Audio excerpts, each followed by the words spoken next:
Hello everyone, my name is JuicyOrangePeel and welcome to the video. Today we're playing some knockout on Embassy. In this video I'm playing with one of my buddies, XJ. He just got the game recently and he's a bit of a gamer, so even though he's pretty new, he still made some good plays for us. So this gameplay is a bit of a comeback. We were down, you see the first round here, we're down 0-1. I recorded one little clip from the second round and one other clip in a later round, and then I have the rest of the video This is me. for after we're down for 03, from 03. And one of the things I wanted to talk about is the mindset of coming back from when you're down, because we were getting stomped the first couple rounds, and then we almost won the third round, and then all of a sudden we're down 0-3, and it's not looking good, especially in knockout when you're playing to 5. And you see here we skip ahead to round 4. We almost won this round. It was a 1v1. I chose to drop shot this guy, and his auto aim just triple headshot me. Unfortunate, but it does happen when you try and drop shot. That is one of the risks about drop shotting is if you don't catch it at the right time, you're just gonna get blasted in the face on your way down. So I like to mix it up between jump shooting and drop shotting, but sometimes you just get unlucky. And as far as the mindset for coming back, a lot of players either don't believe they can come back from 03, 02 in previous Call of Duties and even in this one. After one bad round, a lot of players will just quit. I'm like, no, that's enough for me. I'm done with this shit, right? And I know that happened in Modern Warfare 2019 and playing S&D. That probably happened 2 out of 3 games. Someone would leave after a round or 2. So this is a nice shot by XJ. He found this little marksman rifle and doused that guy jumping off the roof. So now we're in a 1-3 situation. So this is kind of the biggest round when you're coming back. Is that first round, getting that first win, proving to yourself, proving to your team, especially that hey, we have what it takes to at least beat these guys for a round. But I would argue that the round after the first win in a comeback. So if you're down 0-3, you win one, that's great. But the round after that, I believe, is the most important round in the entire game, because this next round, round 5 here, as you see, I get an aggressive play on. I kill 2 of the guys in the back line here. This round is the most significant for swinging momentum in the game, because now all of a sudden it's 3-2 or it's 4-1. If it's 4-1, it's like, oh, we're back to where we were. This guy blasted through the door right as my teammate came around. All I saw was the fucking a bit disoriented, but thankfully he was there to clean it up. So we win this round, and all of a sudden it's 3-2, right? And all of a sudden you can feel the energy starting to change. Of okay, we have the momentum now, even though we're still down 1. We have more momentum than they do. And after you gain the momentum back, it's really important to not be reckless, but to also keep the pressure on. I take a similar route here, but I play a little more cautiously because I know these guys, I'm surrounded by both sides, so I choose to just sit here for a second and orient myself.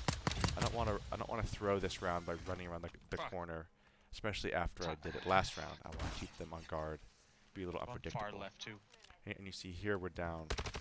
It's 5-2. It's about to be, as far as people alive, it's about to be. My other teammate's about to die in a second, and I get a nice kill here on this guy up top. My buddy called him out. So it's 1v3 now, and they're gonna get some reses off. And right now I hear some footsteps. There's a guy with a Sega coming in behind me, I believe shortly, and then I believe there's one more. So in this situation, it's 1v3, and statistically, I'm probably going to lose this, right? And sometimes you can get a great round win, you can kill them all. But my mindset here is I'm not trying to win exactly just yet. I'm trying to attract a little attention and hopefully siphon the enemies in one by one so I can get my kill streaks. I was able to kill this guy here. Unfortunately, his teammate was behind him. If his teammate wasn't behind him, I'd like my chances there of being able to 1v2, especially with that talent activated. But his teammate made a nice rotation and caught me just there. So unfortunately, we lost this round. It's 4-2, which is a lot better than 4-1, right? But it's still not great. So going into this round, I'm thinking, okay, I don't want to die with my kill streaks. That's the last thing I want to do. So I'm going to play real conservative. I'm going to wait. A lot of times, you know, your teammates are going to die in the first 10, 15, 30 seconds of the round, and you're going to be caught dead. But you can call on your kill streaks, especially if you have a VTOL in this game mode to cover the package. You can really set yourself up for a victory, even if it's 5 or 6-1. Because all you have to do is hopefully the VTOL does a good job of guarding the package, and you have to head to a position of the map where you can hunker down in a building with a couple different sight lines, and eventually you're going to find one or two guys. And as long as that VTOL is around, I killed this guy here. I hear him kill one of my other teammates down below.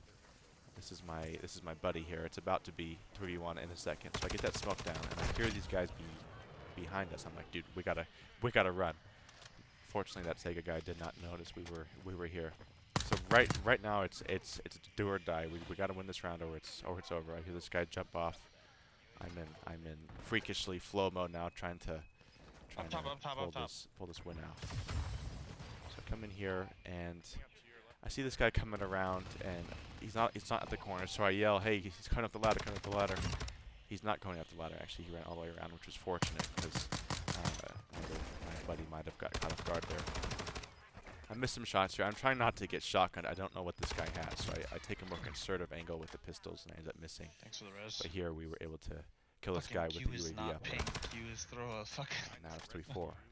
And this is one of the big things about not losing your composure, which is hard to do, and it takes some mental training, getting used to not giving up when you're down 0-3, even 0-2, right, or 4-1, or whatever the case may be. Because as I talked about last video, the little movements of getting a kill streak, getting a UAV, even if it's just a UAV, UAV is very, very big in this game, especially because Ghost is difficult. It takes a while to unlock, and I know at this point, even several people on their team don't have Ghost. I have a bunch of kills, so I've already unlocked Ghost for the round. So here I take a semi-aggressive position. I don't want to run all the way around the corner. Again, it's do or die, and if I die in a bad spot, and I'm leaving my teammates to 1v, to 2v3 them, I don't like our odds, especially given most of their performances so far. So I'm able to call in my SAE here, get a kill. I'm aware that I called in the SAE on top of that platform that overlooks the spot where we run out of, so I'm aware that there's a potential res option up there for their team. And I know the guy I just killed is in the middle of the walkway where I ran up on. And finding that balance between being aggressive, especially when the pressure is on in later rounds, being aggressive but not being reckless is really, really important, because what you really don't want to do if you're down 2-4, let's say, you don't want all of you to just hunker down in the spawn and do nothing. You gotta take some risk. I was able to catch this guy here. He was low and secure the round. You want to take some risk when, especially when the pressure's on, especially when you need to deliver. Because the biggest reason why is because if the other team is up 4-2 or so, right, they have all the confidence, all the momentum, which means that they're more likely to be reckless. So if you take that position that I took last round, running down the middle, jumping up on that planter thing, that's a nice position in terms of sight lines. I have access to run forward, to run back. I can see if you crouch to the edge of those things, you can of the planter, you can see up on the bridge. So I want to put myself in a position where I can be aggressive without being reckless, because I'm likely to catch at least one of them, maybe two, off guard when they're up 4-2. So going into, we were able to tie the game. It's 4-4. Going into this last round, I have a VTOL, and my thought is, I need to be, if my teammates are going to die, I need to be the last one alive. I have the VTOL. I'll have all the information of where people are if my teammates die. Thankfully, though, they clutch up. My buddy gets a big kill, and one of our other teammates gets a couple kills. So I know a couple of them on their team have some shotguns, so I want to take a route that's closer to my teammates here, and I was able to catch this last guy off guard and secure the win. So, but as far as that's concerned, the big takeaway is any comebacks possible. You just gotta learn to balance the aggressiveness without being reckless and take advantage of the momentum swings and see if you can get even a small kill streak like a UAV. So, 31 and 3. anyway, with that being said, thanks for watching the video, and we'll see you guys in the next one.